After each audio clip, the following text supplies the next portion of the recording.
como mero fruto de su esfuerzo, sino porque el mismo Dios estaba. Con él, Dios desarrolló una vida, su imagen y como Padre educó a su Hijo según su santidad. Estaba siendo preparado para liberar y reconciliar el mundo para Dios. Pero esta afirmación ontológica solo es verdadera si aparece como explicación última de la historia concreta que Jesús vivió, soportó, sufrió y superó, tal como describen los evangelios.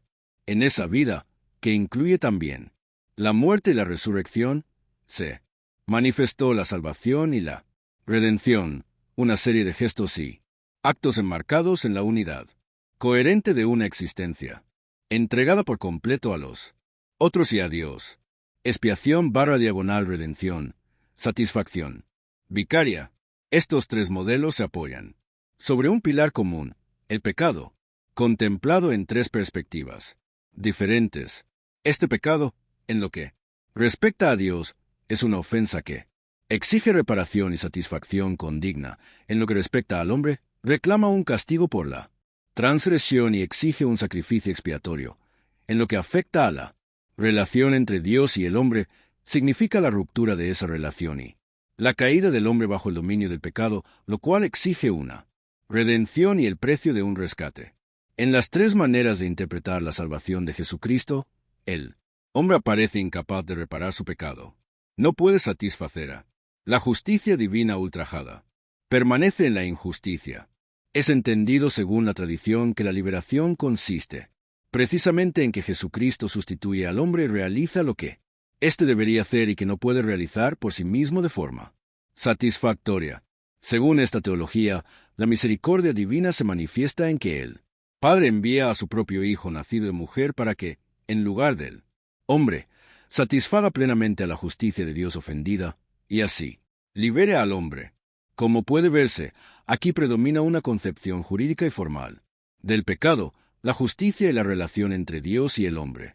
Aquí se manifiestan los términos expiación, reparación, satisfacción, rescate, méritos a alcanzar, más que comunicar la gozosa novedad de la liberación de Jesucristo, la ocultan.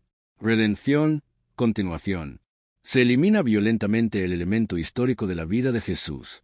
Su muerte no aparece como una consecuencia ocurrida en ese tiempo histórico de su vida, sino como las decisiones de los hombres, del rechazo de los judíos, de la traición de Judas y de la condenación por parte de Pilato. ¿Puede Dios encontrar alegría y satisfacción en la violenta y sanguinaria muerte de cruz? ¿Habría podido redimirnos con el simple hecho de sufrir, derramar su sangre y morir en la cruz? No podemos ocultar las peligrosas limitaciones de este modo de interpretar el significado salvífico de Jesucristo. ¿Qué significa el carácter sustitutivo de la muerte de Jesús? ¿Puede alguien sustituir a un ser libre sin recibir de él una delegación? ¿Cómo? Hay que concebir la mediación de Jesucristo con respecto a los hombres que vivieron antes o después que él con respecto a los que nunca oyeron hablar del Evangelio ni de la redención. El sufrimiento, la pena y la muerte de un inocente eximen de culpa y de castigo al criminal que causó ese sufrimiento, esa pena y esa muerte. ¿A partir de qué horizonte se hace comprensible el carácter representativo universal de la obra de Cristo? ¿Qué experiencia nos permite comprender y aceptar mediante la fe la mediación salvadora y liberadora de Cristo para todos los hombres? Tales preguntas exigen una aclaración antes de desmontar y analizar críticamente esas imágenes para mostrar sus aspectos caducados y su validez permanente. Conviene aludir a su carácter simbólico y mítico. Decir, por ejemplo, que la redención es el resultado de un rescate pagado a Dios por la ofensa hecha a él, etc., son evidentemente formas de hablar sobre realidades trascendentes que se dan en una esfera inaccesible para el sentido histórico. Como acertadamente dice Paul Ricoeur, el mito conserva siempre su función simbólica, es decir, su poder de descubrir y revelar los lazos del hombre con lo sagrado. Estos lazos deberán aparecer en nuestro análisis, pues de lo contrario perderíamos la ligazón con el pasado y su lenguaje, el modelo del sacrificio expiatorio, muerto por el pecado de su pueblo.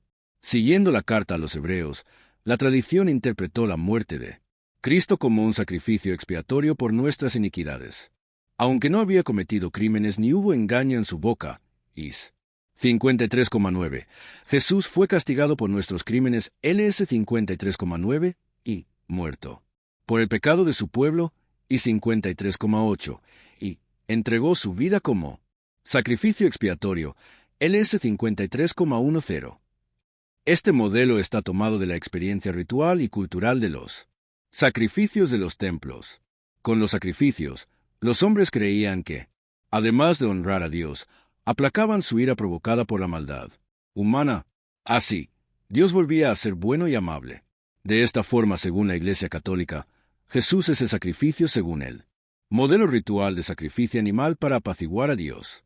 La encarnación de Dios hombre hizo posible un sacrificio perfecto e inmaculado que pudiera complacer plenamente a Dios. Jesús aceptó libremente ser sacrificado representando a todos los hombres ante Dios para conquistar el perdón divino total. En cierto modo, la ira divina se desahogó y aplacó plenamente con la muerte violenta de Jesús en la cruz. Jesús soportó todo como expiación y castigo por el pecado del mundo, pero ningún sacrificio humano conseguía por sí mismo apaciguar definitivamente la ira divina. Sus limitaciones. Mientras hubo una base sociológica para los sacrificios cruentos y expiatorios, como en la cultura romana y judía, este modelo fue perfectamente comprensible. Al desaparecer tal experiencia, el modelo comenzó a resultar problemático y hubo que comenzar a desmontarlo y reinterpretarlo. Jesús, situándose en la tradición profética, no pone el acento en los sacrificios y holocaustos CFMC 7,7, 12,33, e 10,5 a 8, sino en la bondad y la misericordia, en la justicia y la humildad. Dios no quiere las cosas del hombre, sino simplemente al hombre. Quiere su corazón y su amor. El aspecto vindicativo y cruento del sacrificio no se compagina con la imagen de Dios Padre que Jesucristo nos reveló. Dios no es un Dios airado, sino alguien que ama a los malos e ingratos, LC 6,25. Es amor y perdón. No espera los sacrificios para otorgar su perdón. El auténtico sacrificio consiste en abrirse a Dios y entregarse a Él filialmente. Cada hombre es sacrificio en la medida que se entrega y acepta la finitud de la existencia. Se sacrifica, se desgasta y empeña su ser, su tiempo y sus energías en la búsqueda de una vida más liberada. Para el otro y para Dios. Cada uno es sacrificio en la medida en que acoge la muerte dentro de su vida. La muerte es la misma estructura de la existencia, que es mortal y que, por eso, en la medida en que vive, va muriendo lentamente hasta acabar de morir y de vivir. Acoger la muerte dentro de la vida es aceptar la caducidad de la existencia, no como una fatalidad biológica, sino como una oportunidad de dar libremente la vida que nos va siendo arrancada. Yo debo evitar que se me esfume la vida por el desgaste biológico. Tomo mi libertad para entregarla hasta el límite infranqueable. Puedo entregarla y consagrarla a Dios y a los otros. Sin esta actitud interior de conversión, el sacrificio exterior es algo vacío,